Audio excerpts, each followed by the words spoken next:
아침 하나님과 함께 누리는 하늘의 양식 오늘 만나.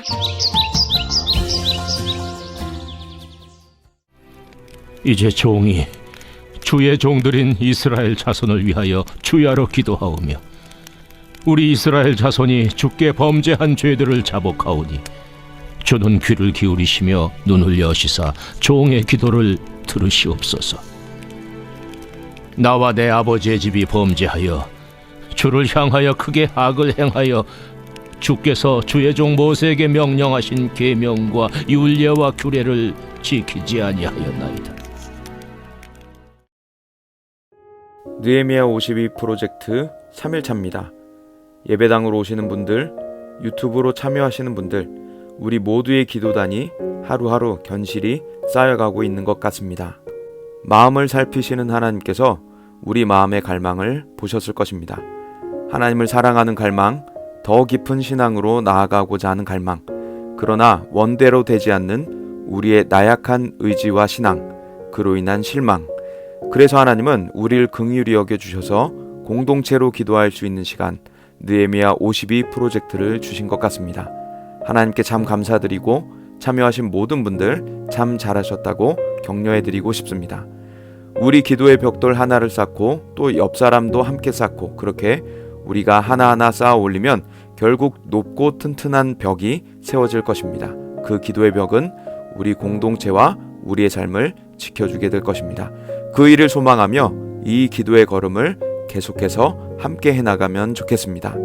오늘 묵상의 제목은 하나님께 죄를 자복하다입니다. 느헤미야는 슬픔을 느끼고 애통한 마음을 가지고 기도하기 시작했습니다. 그리고 죄를 자복하며 참여해야 하는 기도를 드리고 있습니다.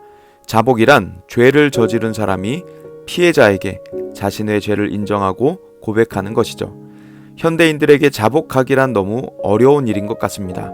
예수를 믿지 않는 자들에게 원죄가 있는 죄인이라고 말하면 상당히 불쾌하죠. 자신은 죄를 짓지 않는다고 생각하기 때문입니다. 어떤 경우 죄가 있더라도 큰 소리를 치고 오리발을 내밀기도 합니다. 이것이 바로 세상의 모습이죠. 특히나 현대인들에게 죄의식, 도덕적 관념은 더욱 느슨해진 것 같습니다. 과거에는 사람들 앞에서 조심하던 것들, 공동체의 덕을 위해 주의하던 도덕성들을 현대인들에게 찾기가 어렵습니다. 연인 사이의 동거, 단둘이 가는 여행은 자랑스러운 일이 되었습니다. 그렇게 살지 않는 게 오히려 촌스러운 사람들이라 손가락질이나 당하고 맙니다. 그리스도인 청년들이 성경대로 살아가기에 너무도 많은 도전과 조롱이 있는 힘든 시대입니다. 탈세와 절세는 세상을 살아가는 지혜가 되었습니다. 정직함은 답답함이 됐고 성실함은 미련함이 됐습니다. 적절히 권력을 남용하고 돈을 착복하며 사람을 괴롭힐 줄 알아야 탁월한 전략가로 비춰집니다. 성경에서 지적하는 죄들을 세상에서 나열하다가는 초라한 배를 타고 외딴 섬에 떠내려가는 듯한 꼴이 되고 마는 세상이 되었습니다. 이화 대학교회를 담임하시는 장윤재 목사님은 현대인들이 죄의식을 갖지 않는 것에 대해 인간이 진보하고 있다고 믿기 때문이라 지적합니다. 인간은 더 나아지고 있고 시대는 변하기에 시대마다 죄의 기준이 다르다고 생각하는 것 같습니다. 절대 기준을 거부하는 것이죠. 그러나 장윤재 목사님은 성경은 죄의 절대 기준을 가지고 있다고 분명히 말하고 있습니다. 마음껏 편안하게 죄를 짓는 이 세대 속에서 우리는 어떻게 살아가야 할까요? 바로 성령의 탄식을 듣는 것입니다. 그리고 성령의 그 마음을 깊이 공감하고 닮아가는 것입니다. 로마서 8장 26절 이렇게 기록이 되어 있습니다. 이와 같이 성령도 우리의 연약함을 도우시나니 우리는 마땅히 기도할 바를 알지 못하나 오직 성령이 말할 수 없는 탄식으로 우리를 위하여 친히 간구하시느니라. 성령은 우리의 연약함을 보시고 불쌍하게 생각하시며 말할 수 없는 탄식을 내뱉으십니다. 그리고 우리를 위해 친히 간구하십니다. 그래서 성령 충만한 그리스도인, 예수를 닮은 그리스도인은 타인의 죄를 보며 나의 것처럼 자복하고 회개하게 됩니다. 느헤미야가 기도했던 것처럼 말이죠. 느헤미야는 자신의 죄가 아닌 이스라엘의 죄를 자복하고 있습니다. 이스라엘의 죄목은 하나님의 말씀, 계명, 율례, 규례를 지키지 않았다는 것이죠. 우리 시대에도 바로 이런 기도가 필요합니다. 코로나 바이러스가 한국에도 발견되기 시작했습니다. 안타깝게도 많은 분들이 감염되어 고생하곤 했었죠. 그런데 또 하나님께서는 코로나를 통해 우리 시대 죄의 단면을 적나라하게 드러내기 시작했습니다. 신천지가 뭐 하는지 몰랐던 사람들에게도 뉴스를 통해 신천지의 만행이 공개됐습니다. 강화된 거리두기가 시행됨에도 성적 음란을 위해 유행업소들은 성황했습니다. 법을 강화하자 눈속임을 하며 숨어서 영업을 하기도 합니다. 단속하고 발각되어도 그칠 줄을 모르고 있습니다. 최근 중대본에서 연달아 보내는 코로나 검사 권유 문자를 보면 상당수 유흥업소와 문항, 점집을 방문한 사람들의 이야기였습니다. 지금 우리 시대의 현 주소인 것이죠. 우리는 지금 우리 민족의 죄를 자복해야 할 때입니다. 뿐만 아니라 그들이 편안하게 죄를 짓도록 교회가 빛과 소금의 역할을 제대로 하지 못한 것도 하나님께 용서를 구해야 합니다. 경찰서 앞에서 범죄하는 사람은 없습니다. 순찰자와 경찰관을 보고 범죄를 저지르는 사람도 없습니다. 교회가 세상 앞에 그처럼 빛과 소금의 역할을 다했다면, 그들 앞에 경건의 두려움을 주었다면 그들은 이처럼 죄를 떳떳하고 자랑스럽게 저지르지 못했을 것입니다. 사무엘은 그래서 다짐하며 선포합니다.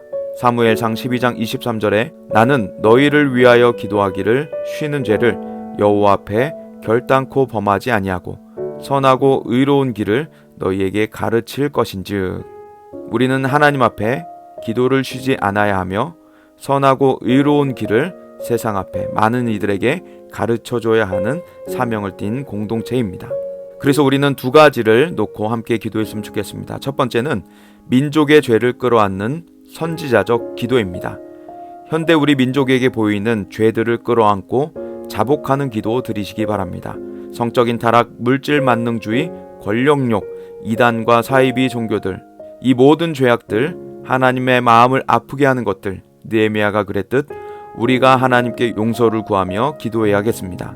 하나님의 자비와 긍휼을 구하며 기도해야 할 때입니다. 이는 예수님의 마음을 품은 자들만이 할 수 있는 기도입니다.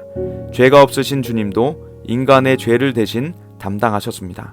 하나님 나라를 위한 헌신이며 성부의 뜻에 순종한 성숙한 신앙의 모델이었습니다.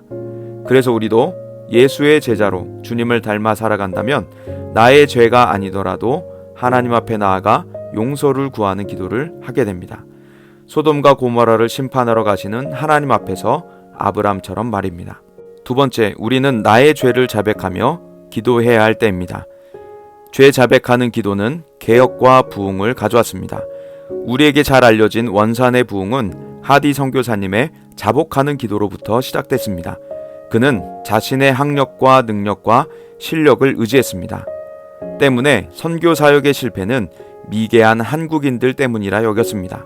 그런데 성령께서 그의 자만을 깨닫게 하셨고 그는 선교사 모임 앞에서 이를 자복할 수밖에 없었습니다.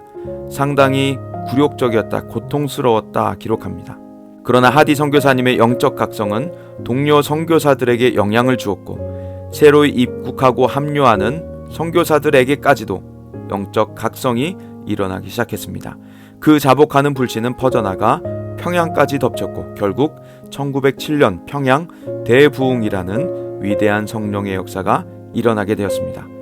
그 집회에 모인 사람들은 성령께서 깨닫게 하시는 대로 회개하기 시작했습니다. 사람들 앞에서 자신의 죄를 공개적으로 자복하는 일에도 거리낌이 없었습니다. 그렇게 평양 대부흥의 역사를 부흥을 경험한 이들이 전국 각지로 퍼져 교회를 세우기 시작했습니다. 이 일은 이제 우리 차례입니다. 느헤미야는 민족의 죄를 자신의 죄처럼 자복했습니다. 원산의 하디 선교사님은 자신의 자만을 깨닫게 한 성령 앞에 겸손히 죄를 고백합니다. 결국 느헤미야의 자복하는 기도는 개혁에 필요한 하나님 아버지의 마음이었음을 알게 합니다. 하디 선교사님의 자복하는 기도의 불씨는 원산의 영적 각성운동을 그리고 평양의 대부흥을 가져왔음을 보게 합니다. 우리도 성령 앞에서 성령 충만으로 깨어서 살아가기를 소원합니다. 주님께서 우리 양심을 찌르실 때 민감하게 반응하고 철저하게 참여하면 좋겠습니다. 다만 우리가 기억해야 하는 것은 회개는 부흥을 위한 목적과 수단이 아니라는 것입니다. 회개는 하나님의 뜻이 내 속에 마음껏 일어나게 하기 위한 길인 것입니다. 교회가 참된 투명한 빛으로 소금으로 살아가게 하는 길이 되는 것입니다. 순전한 회개로 하나님 앞에 나아가시기 바랍니다. 성령의 충만을 간구하시는 이 시간 되기를 소원합니다. 자복하는 우리 공동체에 하나님께서 부흥의 불씨를 내려주실 것입니다. 원산교회, 평양교회처럼 성령의 살아있는 역동적인 역사가 우리에게도 일어나게 될 것입니다. 그래서 우리가 어둡고 혼탁한 세상에서 빛과 소금으로 살아가게 될 것입니다. 주의 마음을 가지고 성령 앞에서 자복하며 나아가시는 우리 모두의 하루 되시기를 간절히 기도합니다.